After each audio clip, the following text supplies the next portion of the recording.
Hey guys, it's your girl Ruby Love, and as you can see from the title, today we're going to be talking about my birth story, and also wanted to give out a few life stories, or I wanted to help out moms with also going through premature birth and going through the process of growing and going back home and getting things ready for the baby as well. So I wanted to start off by saying thank you for watching, and if you want to continue on my journey, just subscribe please, and let's get started. Well, I was actually 27 weeks when I gave birth. He was 13 weeks early, which makes him a premature baby, and he was about 2 pounds and 1.5 ounces. And the whole process was a little bit hectic because yeah, I did have a lot of stuff on my plate at the moment, but let's get started.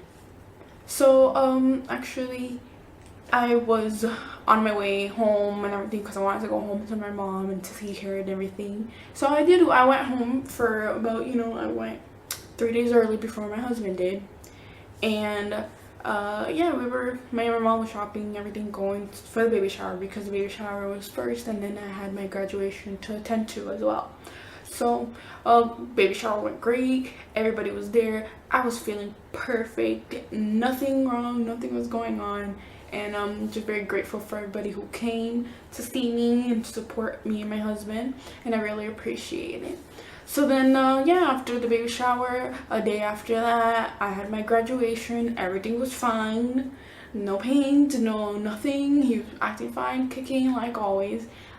Walking down the stage with him kicking, he was just kicking all the way, and I was very excited to finally, 2 more months before he came, and very exciting to finally do it for him.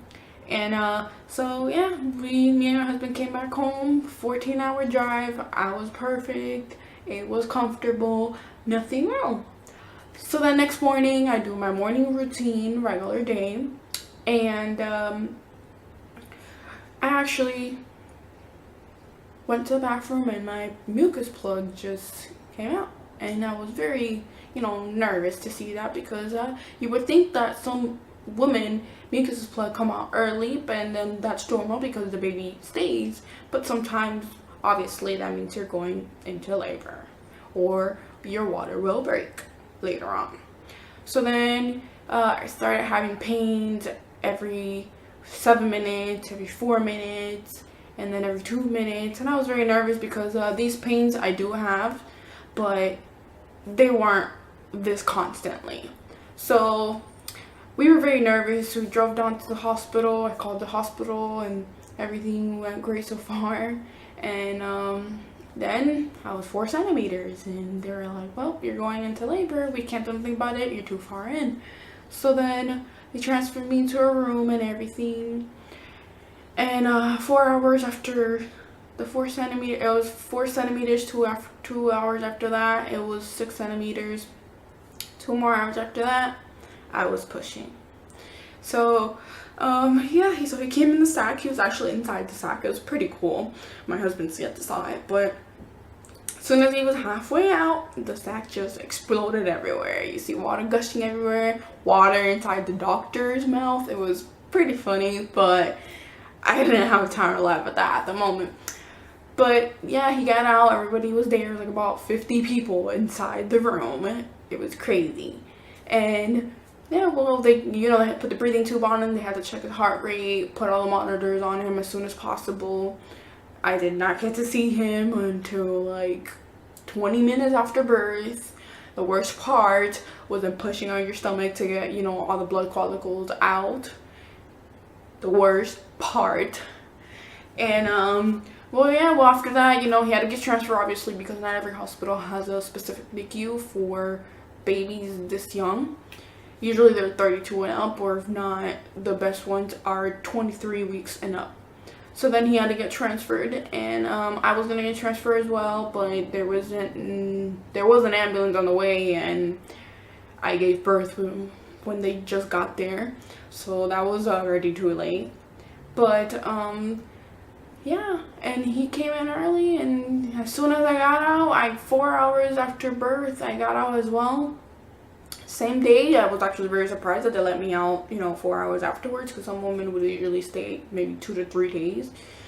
But didn't have any medicine, didn't have any epidural. The only thing I had was the shots that they had to give me before the baby came for their lungs. The steroid shot is what it's called. And yeah, well, here we are today with him. He has been about like almost 70 days in the NICU, I believe. And so far, he is breathing on his own. He is on formula because he has FPIES, which is a nutrition allergy.